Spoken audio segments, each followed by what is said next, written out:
Kemudian yang ketiga, John Locke. John Locke menyatakan bahwa kekuasaan negara berasal dari rakyat, bukan dari raja.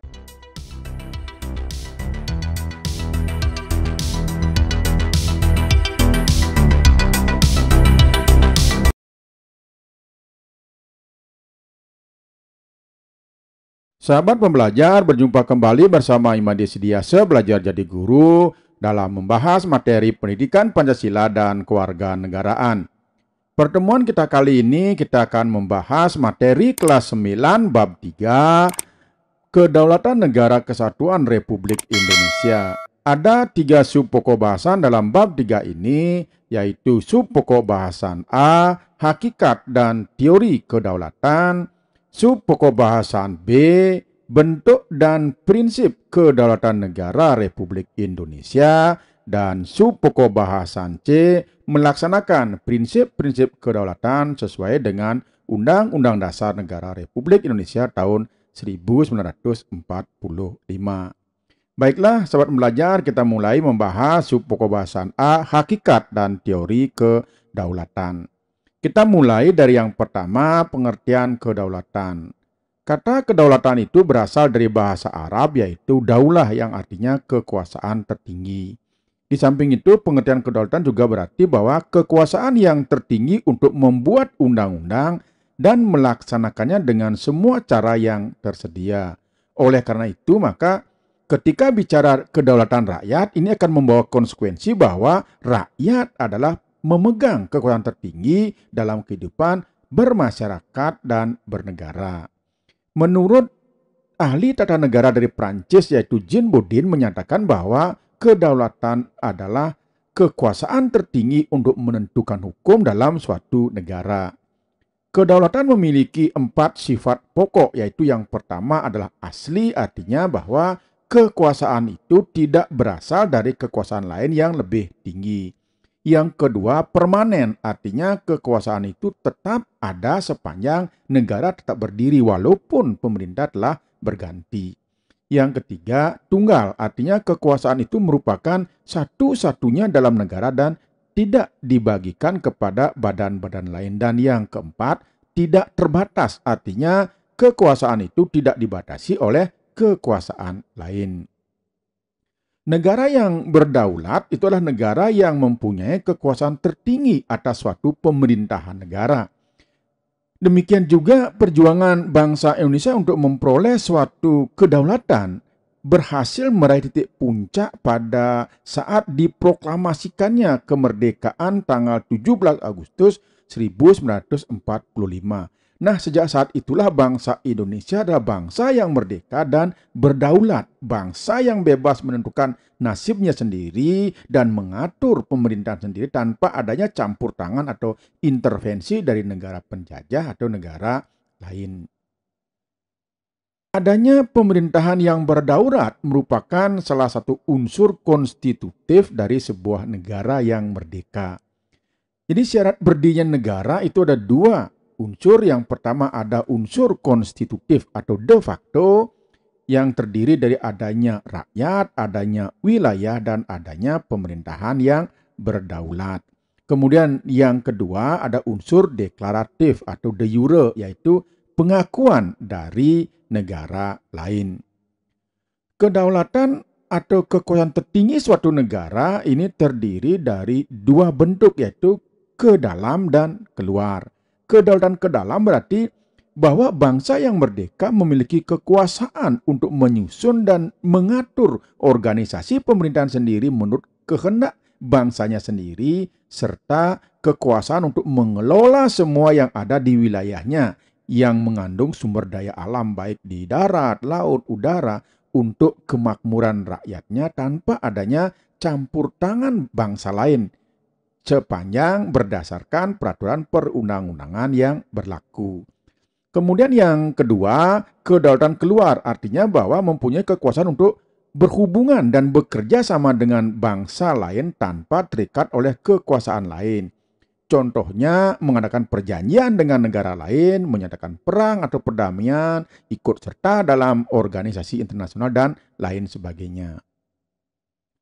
Baiklah sahabat belajar, sekarang kita akan bahas tentang teori kedaulatan. Berbicara masalah kedaulatan dalam suatu negara, ada beberapa teori pemegang kekuasaan negara. Yang pertama ada teori kedaulatan Tuhan. Jadi teori kedaulatan Tuhan ini merupakan teori kedaulatan yang pertama dalam sejarah. Teori ini mengajarkan bahwa negara dan pemerintah mendapat kekuasaan tertinggi dari Tuhan sebagai asal segala sesuatu atau causa prima. Pelopor teori kedaulatan Tuhan ini ada Agustinus, ada Thomas Aquino, F. Hegel, dan F.J. Stahl. Jadi menurut teori kedaulatan Tuhan ini bahwa kekuasaan itu berasal dari Tuhan, diberikan kepada tokoh-tokoh negara terpilih yang secara kodrati ditetapkan oleh Tuhan menjadi pemimpin negara dan berperan sebagai wakil Tuhan di dunia. Nah, dengan teori ini yang dianut maka oleh raja-raja mengaku sebagai keturunan dewa. Contohnya seperti Kaisar Jepang itu berasal atau titisan dari dewa matahari. Kemudian yang kedua ada teori kedaulatan raja. Pada abad pertengahan, teori kedaulatan Tuhan berkembang menjadi teori kedaulatan raja yang menganggap bahwa raja bertanggung jawab terhadap dirinya sendiri. Kekuasaan raja berada di atas konstitusi. Sehingga seorang raja bahkan tidak perlu mentaati hukum, moral, dan agama. Justru karena statusnya sebagai wakil Tuhan di dunia ini, maka kekuasaan raja menjadi tirani bagi rakyatnya. Nah, peletak dasar utama dari teori ini yaitu Niccolo Machiavelli. Beliau mengajarkan bahwa negara harus dipimpin oleh seorang raja untuk memiliki kekuasaan mutlak. Sementara itu, Jean Bodin menyatakan bahwa kedaulatan negara memang dilambangkan dalam pribadi raja, namun raja tetap harus menghormati hukum kodrat, hukum antar bangsa, dan konstitusi kerajaan. Nah, teori ini dikembangkan di Inggris oleh Thomas Hobbes dan beliau mengajarkan bahwa kekuasaan mutlak seorang raja ini justru diperlukan untuk mengatur negara dan menghindari homo homini lupus atau manusia akan menjadi serigala bagi manusia lainnya. Kemudian yang ketiga ada teori kedaulatan negara. Menurut teori kedaulatan negara bahwa kekuasaan tertinggi terletak pada negara. Sumber kedaulatan negara yang merupakan lembaga tertinggi kehidupan suatu bangsa. Kedaulatan timbul bersamaan dengan berdirinya suatu negara. Hukum dan konstitusi lahir menurut kehendak raja, kehendak negara dan diabdikan kepada kepentingan negara. Para penganut teori ini melaksanakan pemerintahan secara tirani. Nah, hal ini terbukti melalui sikap kepala negara yang bertindak sebagai diktator. Peletak dasar dari teori ini adalah Jean Bodin, ada F. Hegel, Jelinek, Paul Laban. Perkembangan kalau teorinya Hegel ini menyebar ke negara-negara komunis. Kemudian yang selanjutnya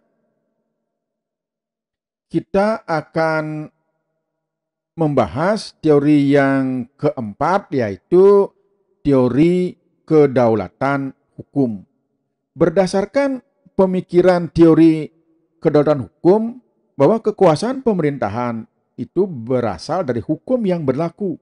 Hukumlah yang membimbing kekuasaan pemerintah, baik tertulis maupun tidak tertulis. Jadi kekuasaan hukum merupakan kekuasaan tertinggi dalam negara. Hukum bersumber dari rasa keadilan dan kesadaran hukum.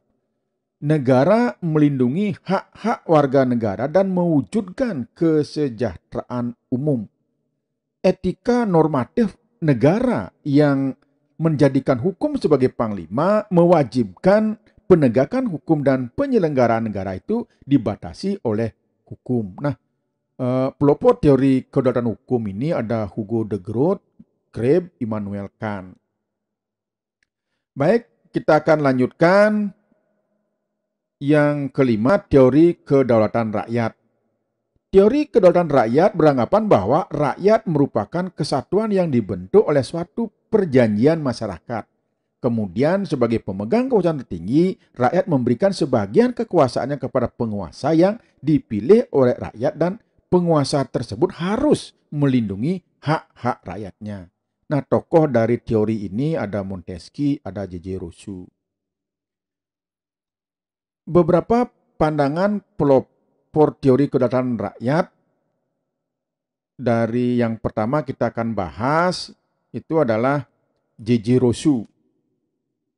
J.J. Rousseau mengatakan bahwa kedaulatan itu merupakan perwujudan kehendak umum dari suatu bangsa merdeka yang mengadakan perjanjian masyarakat atau social contract. Kemudian tokoh yang kedua, Johannes Althusius, beliau menyatakan bahwa setiap susunan pergaulan hidup manusia terjadi dari perjanjian masyarakat yang tunduk kepada kekuasaan dan pemegang kekuasaan itu dipilih oleh rakyat. Kemudian yang ketiga, John Locke. John Locke menyatakan bahwa kekuasaan negara berasal dari rakyat bukan dari raja. Menurutnya, perjanjian masyarakat menghasilkan penyerahan hak-hak rakyat kepada pemerintah dan pemerintah mengembalikan hak dan kewajiban asasi kepada rakyat melalui peraturan perundang-undangan.